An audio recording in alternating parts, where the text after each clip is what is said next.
down. Wide open is the tight end, Dalton Schultz. The Cowboys take the lead. I don't think we played well enough to win today. We had our opportunities, made too many mistakes, 3 fumbles in the first half, lost 2. We had too many penalties, weren't good in the red zone on defense today. And then, obviously we can't get the 4th down play to win the game.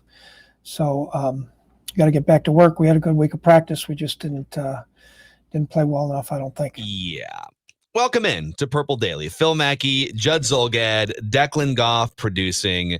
And we, as we've said during the beginning of the season when the Vikings got to a bad start, and as we will say right now, we are your Vikings therapists. If you're looking for an outlet, if you're looking for a way to actually voice your thoughts, Vikings Vent Line is a great place on Sundays. Yesterday wound up being a really therapeutic show, I think, for a lot of people. But every Monday, win or lose, we go through our Viking statements regarding the big picture, regarding the small picture, whatever we want. And I have a feeling that we may have more statements off of what happened yesterday and just with where the Vikings are at this season than we've had all year. So, gentlemen, let's just waste no time. Let's start with Judd Zulgad. We also have some Packer Vent Line to mix into here, so stick around for that. But Viking statements off of a devastating loss to the Dallas Cowboys. All right, I'm going to go right for the jugular here. The elephant in the room. I'm going to go to the crux of the big picture problem with the Vikings offense and give you, in my statement, some numbers that are going to prove to be daunting. In 3 2-minute drills, down by a combined 5 points. You're down by 1 to Tennessee. You're down by 1 to Seattle. And that was a little bit more difficult. And then you were down by 3 to Dallas. Your Minnesota Vikings are 2 for 9 offensively. That's throwing the ball? Or 2 for 9. No, just 2 for 9 on plays. So in completions, I believe that they have not run on a play. So I believe it's all attempted throws or don't forget the 14-yard loss on the fumble against the Titans in that week 3 loss. So just as far as productivity goes, okay? Got it. 2 for 9 in 3 2-minute drills over a combined 3 games, down by 5 total points. And yes, it does include a 14-yard loss on a fumble against the Titans. Those two plays in which there were completions were a completion to Rudolph for 10 yards in Seattle when you had to get much more, but you only got 10 yards, and the 4-yard completion on the play to Dalvin Cook. So essentially, in all 3 of those cases, you have needed to get significant chunks of yards, and you've gotten a total of 14 yards. Oof. That is what you have done. So basically, I'm going to give them the Seahawks game and say that was tough because I believe that was 15 seconds left at their own 25, okay? So let's take out that game and say that would have been incredibly tough. But the Titans game and the Cowboys game, you had time, you had opportunity, you had, in the Titans game, a field goal wins the game. In the Cowboys game, a field goal ties said game. And you have looked as inept, and I think the statistics back me up, as you possibly can in a situation in which a lot of teams find themselves, and a lot of teams are at least successful sometimes. Though that statement and those statistics to me are a staggering part of the problem. I'm going to piggyback off your statement there because I've got more ammunition to add to your statement. Okay. Yeah. And I want to preface it by saying the defense got gashed yesterday in the running game. The defense had a couple of chances to put that game on ice at the end. And we will absolutely talk about the defense. We will talk about the special teams in Viking statements. But here's the number one statement I have off yesterday's game. The biggest reason why the Vikings aren't accomplishing more in the last 3 years is because they are the worst 2-minute drill team in the NFL. Period. That's not even my opinion. I've got the facts to add to Judd's facts, okay? So again, I know you're saying, well, I'm already going to unfollow you guys and unsubscribe to your YouTube channel. You guys are missing the ball. No. Just hang for 60 more seconds here because, again, I'm telling you, the defense was terrible. The special teams have been terrible. They couldn't stop the running game. and you've got defenders jumping out of the way of 42-yard touchdown runs, and all those things are true. But in the NFL, the games flow in different ways, and almost all of them come down to a team having the ball late in the game with a chance to win or tie. Doesn't matter if the game started off 10-7 and it's a defensive grind fest, or if it's 28-31 like we saw in a couple of games yesterday. Games funnel their way to the final 2 minutes. And over the last 3 years, there have been 168 fourth quarter comebacks in the NFL regular season. The Vikings have one of them. 168 fourth quarter comebacks in the NFL regular season over the last 3 years. And the Vikings have one of them. And again, like I had this fight on Twitter last night with people. Well, you know, it's you got to hold a lead, and you got to take a lead, hold it. Yes, like that is an ideal way to win a game, and that's how the Vikings are built. Yes. You take a lead and you hold it. That would be amazing if that's the way it worked every single time. And you can get to a certain amount of wins doing it that way. But you can't get the amount of wins, and you can't get to the level that you want to be without also winning games in which you fall behind in the fourth quarter. Yesterday alone, 8 games were decided or had a chance to be decided inside the final 2 minutes, where a team was down by 1 score and had the ball. Now, some of them, like the Chiefs, pulled it off and they won the game. The Packers tied the game and then lost in overtime. And so it is such an important piece to winning. Again, regardless of how the game got to that point, you have to be able to win in those situations. And the Vikings factually and statistically do not win in those situations. And it is crippling their chances to accomplish what they want to accomplish. And notice how in this entire diatribe, I don't think you have said the words Kirk Cousins. I don't think you did. I didn't. No, not yet. Kirk Cousins was excellent yesterday for 95% of the game. And he doesn't have to apologize for really anything yesterday, because even in the last 5% of the game, he found Justin Jefferson coming across the seam for a potential big game. Jefferson let him down. So yesterday, Kirk Cousins was not really a huge part of this problem. Now, if he had the mobility of like a Kyler Murray or a Pat Mahomes or something, that would be great, and the Vikings would have more chances to win games like that if they didn't have a statue pocket passer. But statue pocket passer made the throws that he needed to make, and Justin Jefferson let him down. Some of the other instances, he does shoulder blame. But make no mistake, the Vikings are god-awful in the last 2 minutes of games, and first half, too. You can pull those stats, too, probably. And it is preventing them from going where they want to go. They cannot move the football. Like, amen. 2 for 9. You cannot move. You have gained, when you have needed chunks of yards, I don't care who you want to blame or not blame, you have gained 14 yards. I believe if you combine the 3 drives against the Titans, Seahawks, and Cowboys that we're talking about, I believe if you combine lost yards on fumbles with positive yardage, I think they are a -1. Yeah. So what do you have to say then? Because I know that there's people screaming at their audio device and screaming at YouTube right now. You guys, they moved the ball up and down the field all day. They took the lead 2 other times in the fourth quarter. Yeah. Like, what more do you want them to do? And my answer to that is do it again. Inside 2 minutes. No, I've got to win the damn game inside 2 minutes. Kick a damn field goal and tie the game. That's what I was going to say. Get into field goal position. If you could have gotten into field goal position, you beat the Titans. Like, I think Dan Bailey makes it, okay? I think he makes it probably 45 yards, 50 yards. I think he can make it. You're indoors. So give yourself a chance. There's a problem when you talk about a professional football team that has a late drive, and in 2 of the 3 instances we're talking about, 137 is a lot of time. A lot of time. In fact, the Vikings' biggest dilemma in the Titans game and the Cowboys game should have been, how do we not score too quickly?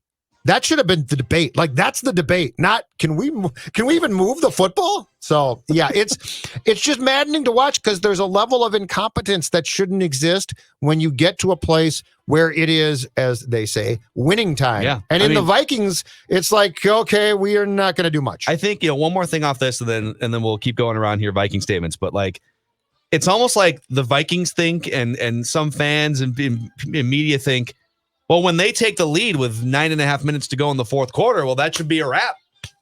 Easy, game's over. Defense, hold serve. What gives you the impression watching this defense this season that that's a wrap? Correct. Vikings have a lead with 9 minutes to go with 19 rookies on defense. Do you remember how you felt when Greg Lewis caught that pass in week 3 against San Fran in 2009? Do you remember that elation of, oh my God, what did we just see? Yes. Like, that's one of the most incredible plays in a regular season game I've seen. I want to see it again. Should it be that much? No, it doesn't even need to be that exciting. No, it doesn't. Just freaking march your ass down the field. Sorry. And by the way, Justin Jefferson, catch that ball. Oh, dude. absolutely. Catch that ball. Yeah. So, all right, Vikings inside 2 minutes. Terrible. Declan. All right, yeah, it piggybacks perfect off your guys' point. I can't blame Kirk Cousins for this loss. I have no reason to blame Kirk Cousins. He had a near perfect pass rating. I think it was perfect actually going in. It was. To that final drive. He finishes the day 20 of 30, 314 yards, 73% completion percentage, 3 touchdowns, 10 yards per attempt. The dude's still leading the NFL in yards per attempt, despite having arguably his worst year as a Viking. I can't blame Kirk Cousins at all for this loss. And I even see people on Twitter, shocking, Score North is blaming Kirk. Well, first off, thank you for listening. And or two, I don't know if you were actually listening because none of us said we were blaming Kirk Cousins for this loss. And there's numerous times where we can be nitpicky on him. And there's times where we can hold him accountable more than other people do. But when I look at this loss, I have no blame that can be assessed to Kirk Cousins. He did his part.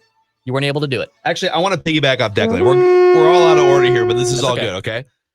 Justin Jefferson deserves more blame than Kirk Cousins for yesterday's loss. Both guys were spectacular for like 2 hours and 53 minutes of real time yesterday. And when Justin Jefferson dropped that crossing pattern pass, everybody watching, I'm sure everyone on the sidelines, everyone on offense probably felt this dreadful rush of air come out of their bodies like, oh my God. And it's because when you watch some of these I brought up the fact that there were 8 games yesterday that the team trailing had the ball inside 2 minutes with a chance to go ahead or tie the game and push it forward, right?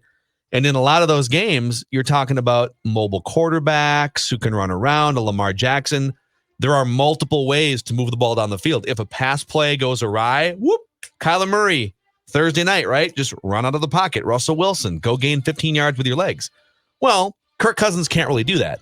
And so you're reliant on protection in those situations because they know you're not going to run the ball. So you're reliant on protection and wide receivers and tight ends making the plays that they're supposed to make when he gets the ball out. Mm-hmm. And Kirk Cousins got the ball out and Justin Jefferson let him down yesterday. And so even though they were both great overall, in that moment where you just like Kirk's not going to be able to make up for it by running for 12 yards. You have to catch that ball. Yep. Or the drive is going to stall. And it's a nice throw. It's a fine throw. Yep. All right, Judd. It is a shame that the Vikings have no real hopes of a Super Bowl title or even a playoff run, given Dalvin Cook's season, his performance, and really most importantly, his workload. He has, in the past 2 games, which came, I believe, 6 days apart. So, I mean, we're talking about close. He has 66 total touches. That is off the charts. 34 against Chicago, 32 against the Cowboys on Sunday. What they're asking him to do and what he is doing is taking a beating. He's doing aside from the fumble on Sunday, he's doing, for the most part, a fantastic job. But to have this type of talent and to assign him the workload that you are, it would really be nice if at the end of the rainbow, there was a payoff of a Super Bowl or a playoff run, right? Of some sort.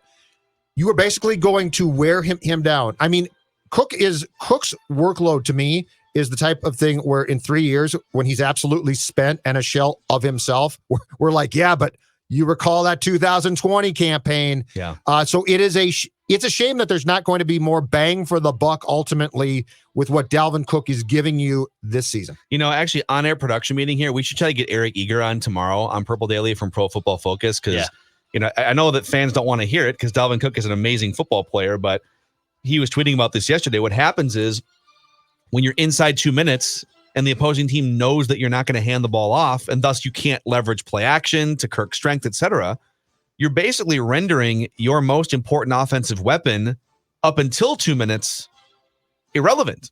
Like you can't use him. Correct. Right?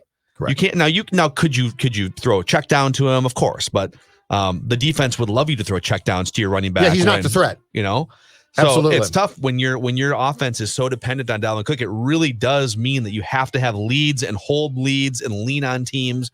And when you're not, he can't really do anything about it except sit back in pass protection and try to prevent Kirk from getting But hit. I mean, he is going to be spent here. Like he's going to have next year and probably the next year. But I mean, this year is going to catch up to him. And AP was not the norm. I mean, that guy took a beating and played for a long time, and still, unfortunately for us, continues to try and play. But Dalvin Cook is going to come back to get him eventually, and that's a shame that in the year that he's being asked to do all of this, that you're not going to have a realistic chance of getting to the playoffs and at least making some type of run. And on the positive side, he did go over 1,000 yards for the second time in his career yesterday, and there's still like 6 games left to play or whatever the math is. 66 touches in 6 days. Yeah, he's averaging just under 6 yards per touch on the season, most of those on the ground. All right, Declan, Viking statements continue. Another phenomenal segue, and my statement is, where the hell is Alexander Mattison? I mean, yesterday, just 5 offensive snaps. He had 5 offensive snaps against the Bears. And I understand that Dalvin Cook was an absolute freak against the Bears, but you could still get him in. There's been games this season, at least in the first 4 games, his touches went, or at least his snaps, for Alexander Mattison went 19, 10, 16, 15, 43. That's when Dalvin was out against Seattle. 27 against the Falcons. He had 16 against the Lions. Yes, he doesn't have to be getting 25 to 30 snaps a game, because obviously Dalvin Cook's going to get probably 75 to 80% of the snaps, but you got to figure out a way to get him at least 10 to 15 snaps a game. Just 5 snaps for him. He's a very capable back. He can catch the ball out of the backfield. He can spell Dalvin. I think you have to figure out a way to get him involved into the offense, because then if Dalvin Cook is going to get 35, 40 touches and he breaks down, man, it's a tough. So you have to get Alexander Mattison into this offense more. I'm going to move away from the offense for the first time here, because there's plenty of meat on the bone with some of the other phases of the Vikings yesterday. Marwan Malouf. Oh, boy. Vikings special teams coordinator. Oh, boy. A household name. My statement is that he'd better freshen up his LinkedIn page ASAP. Nice. What a month for this unit. So not only did you have multiple gaffes, you have the blocked punts in the Lions game, you've had long snapper controversy, and Austin Cutting was not active yesterday. So the game starts with a muffed punt by KJ Osborne yesterday, illegal motion penalty on the fake punt that we saw, and then an illegal block in the back also by Chris Boyd, he's not defending like in blocking, he's trying to tackle and shoving people out of the way from the back as a gunner. Yep. And I would just part of me was feeling a little bit bad for Marwan Malouf, and that when Britton Colquitt is dropping back to pass on that fake punt and he sees a wide open Chris Boyd and they pull this thing off, for that fleeting moment, he's probably thinking, yes, finally, I've got something. I've got Mike Zimmer's approval. I've got something. We prepared. I've done it. I'm not going to lose my job it's on be Monday. Amazing. And then, oh no, what's that flag on the field? Chris Boyd was jumping up and down and moving. He was so excited that they got the look for the fake punt that he couldn't contain himself. Yes. And a lack of discipline winds up wiping out the play, which is the absolute summary of the Vikings special team so far this season. So Marwan Malouf, I'm sure you're a nice guy. You better have LinkedIn Premium starting tomorrow. The 2 coaching jobs in sports, beyond a shadow of a doubt, where you do not want to be talked about because it's always bad: special teams in football, third base in baseball. Like it's never, like if you're being talked about, it's always something's gone wrong. Yeah, no one ever says, man, that third base coach, Tony what Diaz, a great send. Did you see him waving guys around? It's like, why was he waving the guy against Cleveland? What's he doing? Those are 2 jobs you do not want to be talked about. You don't want people to know who you are. Marwan Malouf wishes his name never came up on any show. Yeah. And it's popping up all the time now. So, all right, back to Judd. The Vikings defense, we have found the Achilles heel, and it's this: if you can run the football and even have a modicum of a pass game, you are going to be trouble because of this one. The Bears game, so the Vikings pressured Foles, right? But it's because the Bears can't run, and so there was no threat. So it was basically, okay, Nick, we're going to pressure you. And if you can win the game, that's fine. But ultimately, we all knew Nick Foles couldn't, right?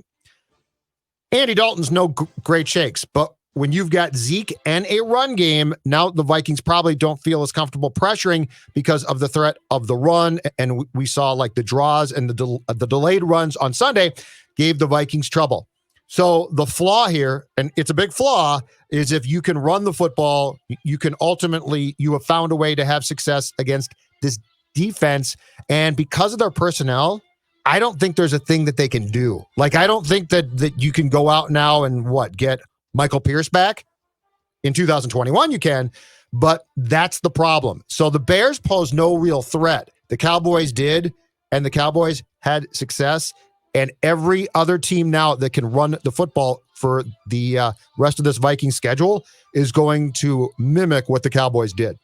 Yeah, I mean, the Vikings actually came into the game. I think they were like 10th in yards per rushing attempt allowed. So they weren't a disaster stopping the run leading into this game, but they were a disaster in the game. 180 yards or whatever it was on like 6 yards per carry. So it's not good. Mm-hmm. I'll say what Judd's been also saying a few times earlier this year, and it's something I think we talked about in the offseason, but how did you not sign a veteran cornerback, with guys like Chris Jones, Chris Boyd, and obviously Jeff Gladney, I think, is on a good track here. I think Cameron Dantzler is going to be a good cornerback too. But how you did not go into this offseason knowing that was going to be weird because of COVID situation, you could not sign a veteran corner. It was going to be an uphill battle getting rookies already to try to learn a playbook, an NFL playbook from distance learning, right? Right? You already know how difficult distance learning is for anyone, let alone an NFL player.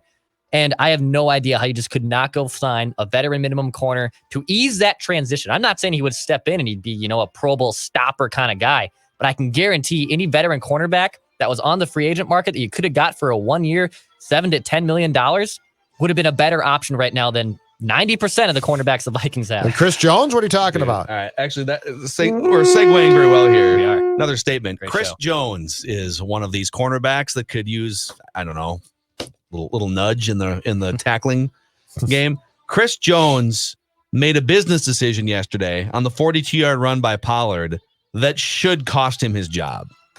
And I'm not like call for jobs guy. I don't call that's my job. Coaches to be fired. That's more of a Judd thing. Thank you. But I don't know how you can go into the film room and show a bunch of young cornerbacks that play probably multiple times and be okay with him being on your roster. Like, it would be one thing if he missed a tackle or got fooled or something, right? Yeah. He saw the running back coming through the hole. He saw his chance to make a tackle, and he literally stopped in his tracks and kind of threw his hands up to avoid contact. Yeah, that's right. Why are you making business decisions without job security? What are you doing? There aren't that many things that really just get me to call for someone's head or their job, but lack of effort in a key spot like that.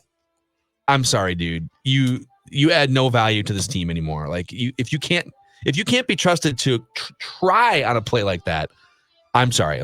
I can't have you on my team. So Chris Jones, also LinkedIn Premium. I think it's like $50 a month. I don't know. Just try it. See if you like Good? Is it good? Does it help a lot? Well, it's a resume building website. Yeah. LinkedIn Premium. Yes.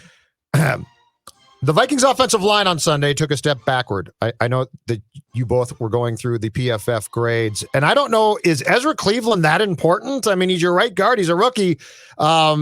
Seems like a lot of pressure to put on the kid, but the Vikings offensive line, which really post-bye had stabilized, and especially in the run game was playing really pretty well, I think, took a definite step backwards on Sunday, which should not shock us, but it's a little bit disappointing. And again, I asked the question, is Ezra Cleveland that important? Because he's been the missing ingredient it wasn't when that this position. line does not, right. But I'm just has he stabilized things that much? I'm joking to a certain point, but that's a definite step backwards for them. So Brett Jones actually was the best graded offensive lineman for the Vikings in yesterday's game. And it wound up being Dakota Dozier and Garrett Bradbury that were the biggest disasters. And actually, Riley Reif had probably his worst game of the year, PFF-wise. Okay. Riley Reif was a 46 grade out of 100 overall, Bradbury was 38. So these guys were all terrible. And Dakota Dozier just got forklifted a couple times in the pass protection game. So, yeah. But Brett Jones, right guard. Nice job. Way to go, Brett. Awesome work there, Attaboy. buddy. Yep. Dex, what else? Yeah, I got one more. It's something I mentioned on Mackey and Judd, but I keep harping on it too, just because this was a golden opportunity to keep your season alive and keep your playoffs alive. And Phil mentioned that the 538 projections still had the Vikings at 20%. But I mean, Football Outsiders dropped the Vikings playoff odds by 11.5% yesterday with that loss. So now they're at just 8.2 according to Football Outsiders. And look, Football Outsiders is a little more harsher, I believe, than 538 would be. But I think this was a gigantic. I think 538 is great at polling. What do you mean? What are you talking about? No one ever rips them for polling and everything else. So I think it was just a gigantic step backwards, just because going into the game, if the Packers lost, which they did, you'd be 2 games back. You'd be a game back of the last wild card spot. The Cardinals lost again yesterday. It was a gigantic missed opportunity for the Vikings, and there, crazier things have happened. Could they rattle off 6 straight wins and finish 10-6? Yeah, they could. But this was a big missed opportunity for the Vikings. I'm pretty certain they're not going to now. Thank you, Judd. I'm pretty certain 6 straight wins aren't in the cards for that club. And that's where my final statement is that yesterday's loss seemingly rendered those 3 consecutive wins almost pointless. Like, that's what it feels like. Man. That if you were going to win those 3 games in a row, you can't then just like lose in that fashion to Dallas. Make it count. Go forward. You're going to beat the Bears in Chicago. You're going to beat the Packers. Beat these teams at home that you're better than. And now it just feels like you're smack dab back in no man's land record-wise now and just headed right for 7-9, which is the worst possible scenario for this team in a quarterback heavy draft pick what? 12. Yeah, right now they are 13th. Yeah. They have our friends at Tankathon have Wyatt Davis going to them, an interior offensive lineman from Ohio State. Great. 1 pick above them, the New England Patriots taking Zach Wilson from BYU. If that happens, I will riot somewhere. God. I'm not quite sure yet imagine? where, but I'll find a place. Can you I got one more because I would like to end this on a high note. I would like to find a positive because there were positives. And this to me, among all of the potential positives on Sunday, might be or is my top one. The 39-yard touchdown pass from Cousins to Jefferson was a thing of beauty. Highlighted what both of these men are capable of doing and should be a precursor to something that we see on a regular basis. There is not Kirk, that's not a fluke. He can make that throw.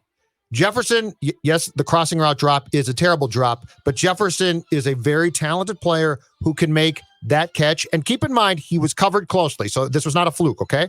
That touchdown pass is something that Kubiak, Zimmer, and everyone else should see on film and say, more of that, please, because it is a play that can be replicated by all parties involved. That's my positive. Yeah, and like it should have resulted in a win yesterday, for him to be finding Thielen like that and Jefferson. It's just like I know people are saying the Seattle loss was maybe more of a buzzkill because Russell Wilson came all the way down. I don't know. I went into the Seattle game thinking, yeah, Russell Wilson's probably going to win this in the 4th quarter if it's close. That was a total and they gravy had won game to 3 me. straight games. Yeah, like that's the thing is. Yeah, the expectations going into Seattle were a little bit more like, okay, they're 1-3. Right. This is a game they're probably going to lose. Right. Yesterday's game was definitely the most devastating. So, but the good news is the Packers lost hilariously. They blew a 14-0 lead at halftime. Was it 14? It was 28-14. Yes, a 14-point lead. And nothing's more hilarious than Packer Vent Line, our friends on the Fan in Milwaukee, the Green and Gold postgame show, taking depressing Packer fan calls. Go, Pack, go! Why are the Packers such a soft and complacent organization? Our special teams have been bad for a decade, whether it's Sean Slocum, Ron Zook, had to be about the worst ever. Now we've got a punt block this year, punt return. Well, and Gary, going back to your point before the break about why players don't come here, I remember Darrelle Revis saying he was shocked Green Bay never called him. And that was what we did under Ted, and obviously Goody's done a little bit more, but we like our guys. We're complacent. Go, Pack, go!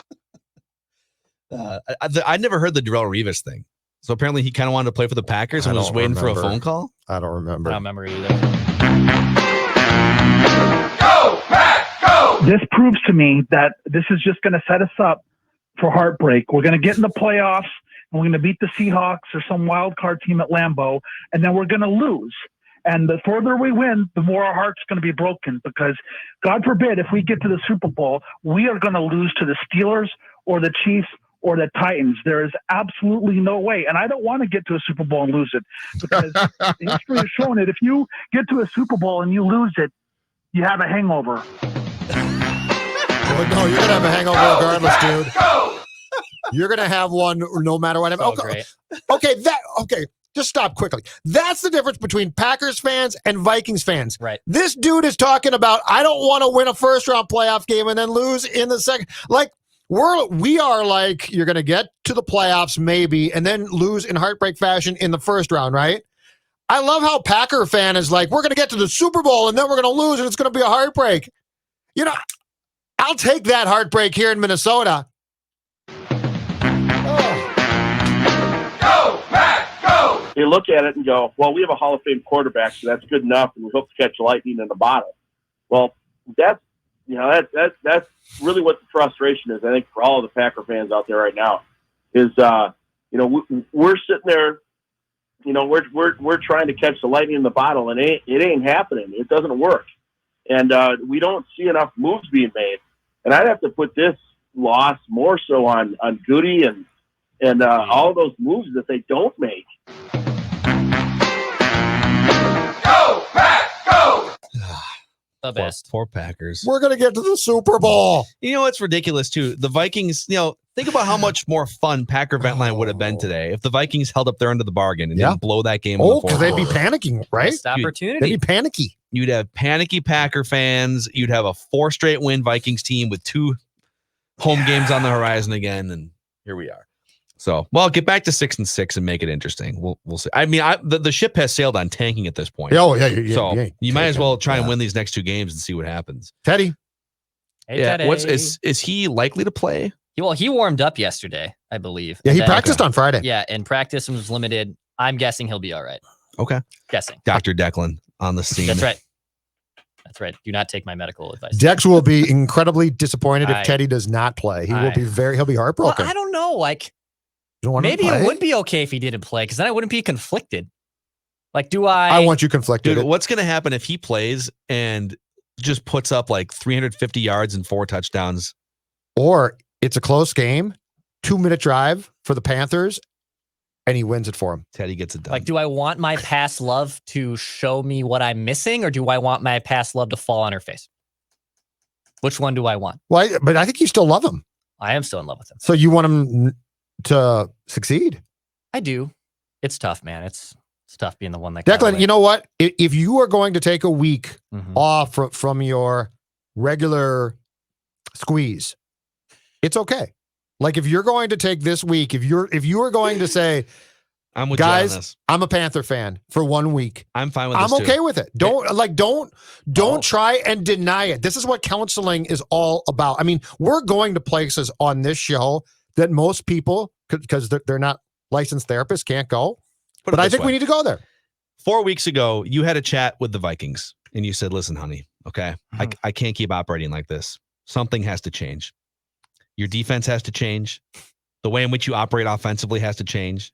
And the weapons in which you feature most prominently have to change. And they did those things. And the relationship was solid for 3 weeks.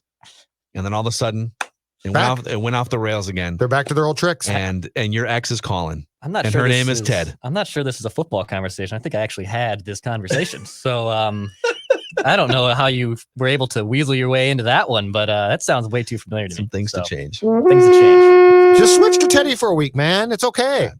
That's a wrap. We're giving you permission. That's a wrap on this episode of Purple Daily with Mackey and Judd, part of the Score North network of shows. ScoreNorth.com is also where you can find Judd Zulgad's written musings about the Vikings and the game yesterday. And if you didn't see it yesterday, Vikings Vent Line available in both audio and video form. Apple, Spotify, ScoreNorth.com, and also YouTube.com/Purple Daily Podcast. We'll see you guys tomorrow.